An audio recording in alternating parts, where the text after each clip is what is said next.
Da ni wedi cynhyrchu tua 4,000 o visors, a mae'r visors yma i gyd, mae rhan fwyaf nhw wedi cael ei gyrru allan i ysbytai lleol.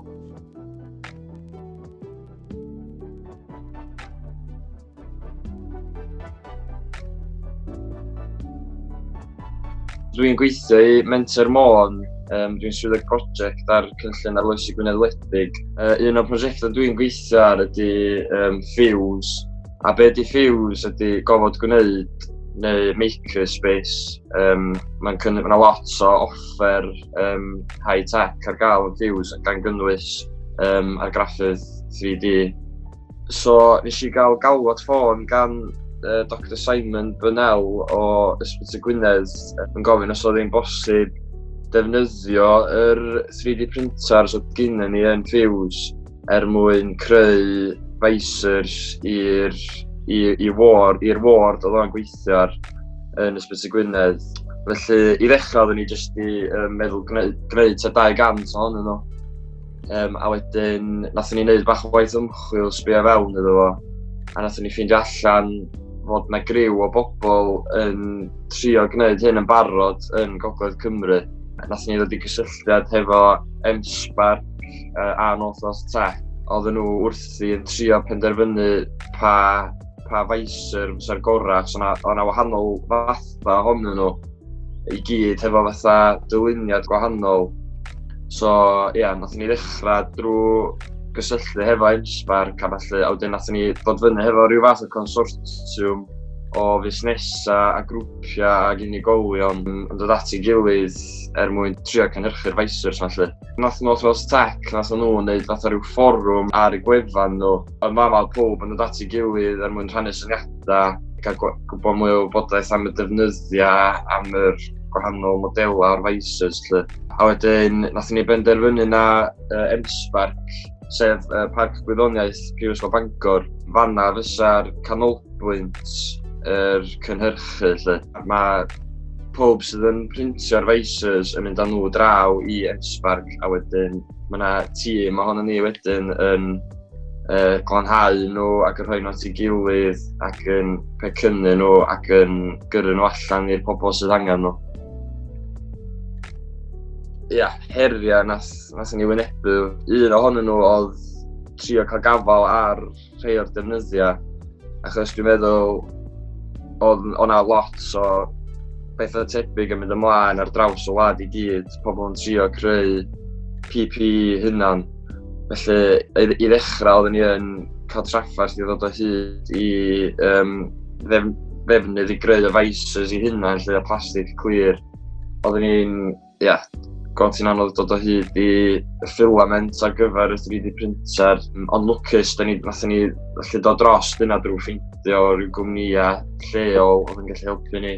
A mae ysgolion a colega felly hefyd, maen nhw wedi gallu darparu lot o ddefnyddiau iddyn ni hefyd, felly oedden ni'n lwcus fel la.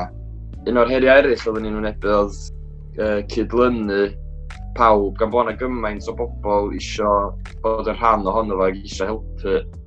Oedd o'n eitha anodd cael gwneud yn siŵr fod pawb ar yr un tudalen, oedd pawb yn gwybod yn union be oedd nhw'n wneud.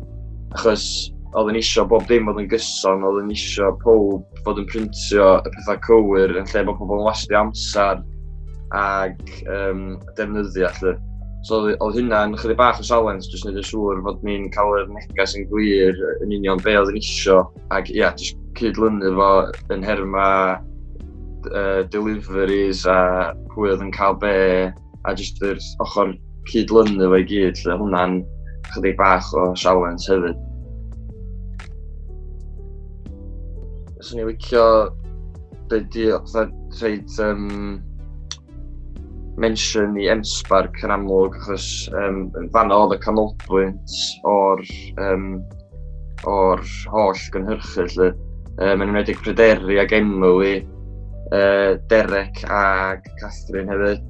Swn I hefyd licio rhoi mention I Dr Simon Burnell hefyd. Rhan fawr o'r cydlynu ag penderfyniad o pa visor oedd y gorau, oedd I barn o yn bwysig iawn.